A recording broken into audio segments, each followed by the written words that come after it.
नमस्कार, मी दीपाली माशेलकर. रुचकर मेजवानीमध्ये मी तुम्हा सर्वांचं स्वागत करते. नवरात्री जवळ आलेली आहे आणि त्यासाठी मी तुम्हाला एक रेसिपी दाखवणार आहे. ती लहानापासून मोठ्यापर्यंत सर्वांना आवडेल. तिचं नाव आहे उपवासाचे आप्पे. 1 कप मी वरीचे तांदूळ घेतलेत आणि पाव कप मी साबुदाणा घेतलाय. तर पहिल्यांदा आपण ना मिक्सर मधून हा साबुदाणा जरा क्रश करून घेऊया. हा आपल्याला एकदम बारीक नाही करायचा आहे, तर थोडंसं रवाळ जरा ठेवायचं आहे.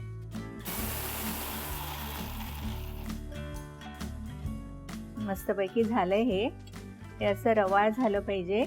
तर ह्यातच आपण आता वरीचे तांदूळ घालून घेऊया आणि हे थोडे आपण त्याच्यातच जरा फिरवून घेऊ.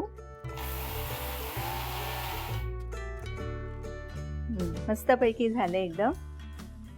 आता हे बोल मध्ये आपण ओतून घेऊया. तर याच्यात आपण आता बाकीचे मसाले घालून घेऊ.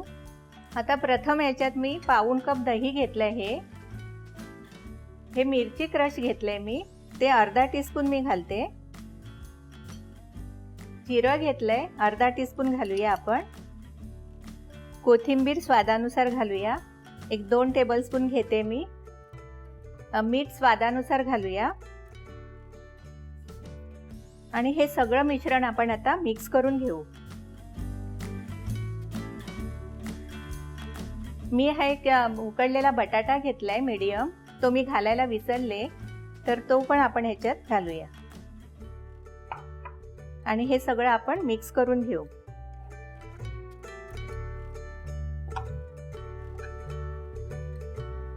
आणि थोडंसं ना आपण ह्याच्यात पाणी घालूया.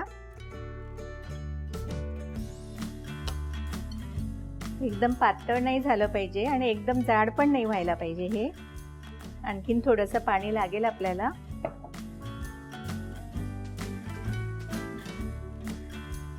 अर्धा कप पाणी याला लागलेलं आहे.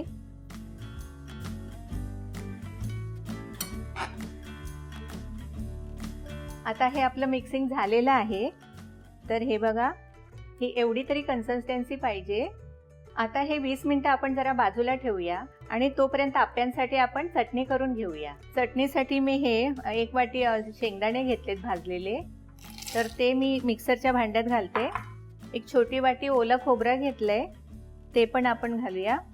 कोथिंबीर घेतली मी ही 3 टेबलस्पून. अर्धा इंच आल्याचा तुकडा. ह्यात 2 हिरव्या मिरच्या घेतल्या. अर्धा टीस्पून जिरं घेतलंय आणि हे 2 टेबलस्पून मी दही घेतलंय. चवीनुसार मीठ घालू आपण आणि अर्धा टीस्पून साखर घालूया. तर हे सगळं आपण आता ब्लेंड करून घेऊया.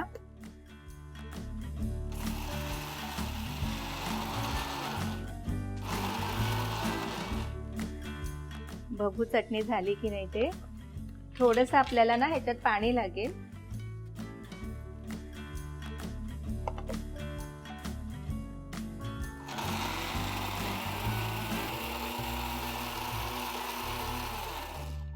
चटणी आपली तयार झाली आहे, तर आपण आता ती बोल मध्ये काढून घेऊया.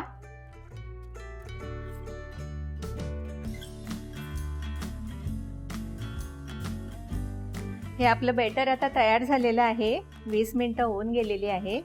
तर हे मस्त छान पैकी फुलून आलंय. तोपर्यंत आप्याचं भांडं आपण गरम करायला ठेवूया, कारण आप्याचं भांडं ना एकदम कडक तापलं पाहिजे, नाहीतर थंड असेल तर मग आप्पे चिकटतात खाली. हे मी ह्याच्यात ना इनो घेतलंय, तर इनो मी अर्धा टीस्पून ह्याच्यात घालणार आहे. तुम्हाला पाहिजे असेल तर तुम्ही बेकिंग पावडर पण घालू शकता. तर माझ्याकडे इनो होता ना, म्हणून मी इनो घेतलंय. हे अर्धा टीस्पून घालून घेऊ. असं थोडंसं त्याच्यावर ऍक्टिव्हेट व्हायला पाणी घालू आपण आणि हे चांगलं असं फेटून घ्यायचं.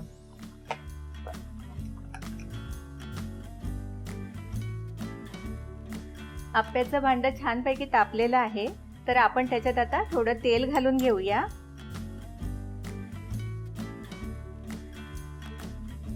आणि हे जे बॅटर आहे ना, ते आपण थोडं थोडं त्याच्यात घालून घेऊ.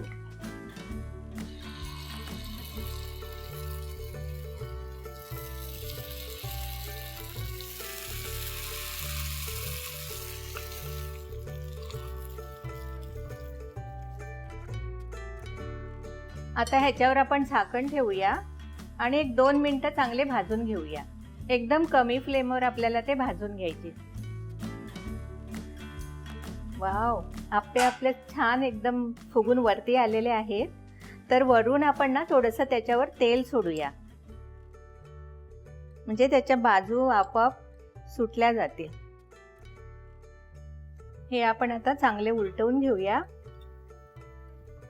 मस्त कलर आलाय बघा. छानपैकी एकदम फ्राय झालेले आहेत. आता हे आप्पे आपले तयार झालेले आहेत. तर आपण सर्विंग प्लेटमध्ये हे काढून घेऊया.